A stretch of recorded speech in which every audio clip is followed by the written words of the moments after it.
Hi guys, Assalamu alaikum. I hope you all are doing fine. Today I'll be sharing with you all a very easy and delicious recipe of Baisen ka halwa or chickpea flour halwa. This is a recipe that I've learned from my mom and have been eating since our childhood. So let's see that how you can very easily make it at home. Let's start. So to make our Baisen ka halwa, obviously we'll be needing some basin or chickpea flour. Here you can see that there's some flour in the bowl along with a few cardamom pods. That's white sugar. We'll be needing some whole milk as well as some dried fruits and nuts. I used almonds and raisins. You can use coconut slices and other dried fruit as well. It's all depends on your own choice. And we'll also be needing some clarified butter. The halwa tastes better when you're making it in ghee, but you can use oil or butter or whatever you like. So here I'm just going to heat the ghee in a pan, and we'll let it melt over a low medium heat, and then we're going to fry our almonds. This step is actually going to enhance the flavor of your halwa. If you don't want to do that, you can omit it, but I'd suggest to do that.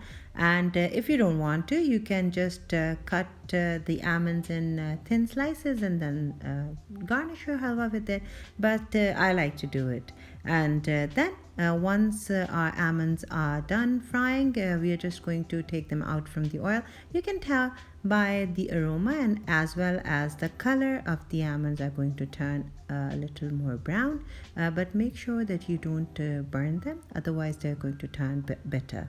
And then in the same ghee, we're going to fry our sultanas, and we'll quickly take them out once they puff up, because at this point they are going to turn extra brown and will start burning, and we don't want that. Just be careful and remove them timely. And then we are just going to crackle our cardamom, and once that's done, we just start going to roast our chickpea flour or basin. This step is very crucial, because if you're not going to pay attention, your basin is going to burn, and then your halwa is going to turn, it won't taste good.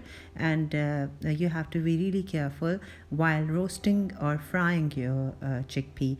And one more tip, that if you think that this is you don't want to add this amount of ghee, you can dry roast your chickpea flour and then add half of the quantity of the ghee I've mentioned. And as always, I'm going to mention all of the ingredients and their measurements in the description box, and you can take them from there. And once our basin is going to be roasted, you will see that first it's going to become like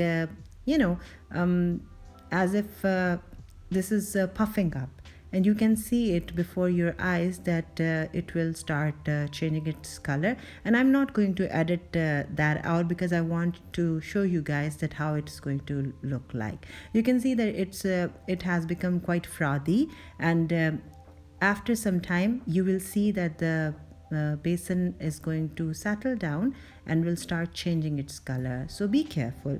And if you're a beginner, I would say that turn the flame down to low, so that the basin doesn't get browned quickly, because we are going after a golden brown color and not a really dark brown, and should be stirring the basin constantly so that it doesn't stick to the bottom of the pan, and otherwise would start burning, and the flavor will turn out not as lovely as we are expecting it to be.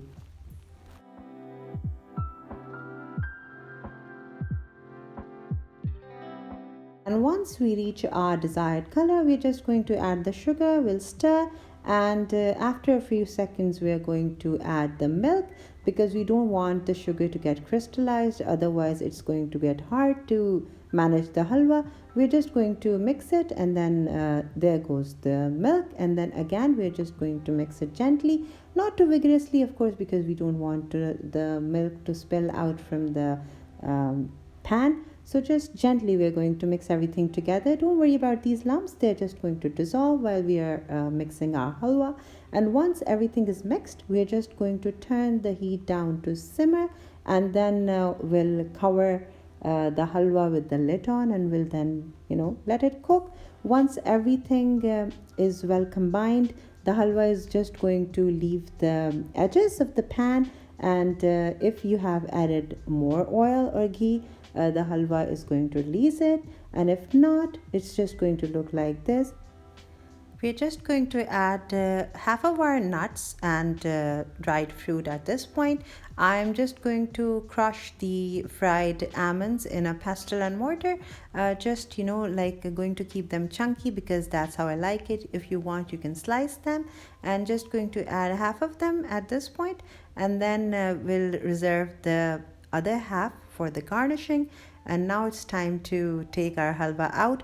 I did not make a lot of halwa. I just wanted to, have some with the Kashmiri chai with my family. So made as much as we wanted to have in one serving. Otherwise, you can make more of it. You can save it, and then it can be eaten whether warm or cold, and both ways it's equally delicious. So that's the final look. Guys, I hope you are going to like it. I serve it with some Kashmiri chai. The recipe of this chai is on my channel already. This is also known as pink tea or Kashmiri noon chai, and goes really well with any halwa, not just this, but any other winter delicacy. So that's all for now. I hope you guys are going to give this recipe a try, and will definitely be leaving feedback. As always, all of the ingredients and their measurements, along with all of my social media handles, are mentioned in the description box below. Please keep liking, keep sharing, and commenting, and do subscribe if you haven't already. And while you're at it, don't forget to hit that notification on. I love hearing from you guys, and I do post on Instagram, and I would like to engage with you all there as well. You can get the link to my Instagram from the description box below. I shall be back with more really soon. In the meantime, take good care of yourself and of your loved ones, and don't forget the less privileged ones. Bye for now. Allah Hafiz.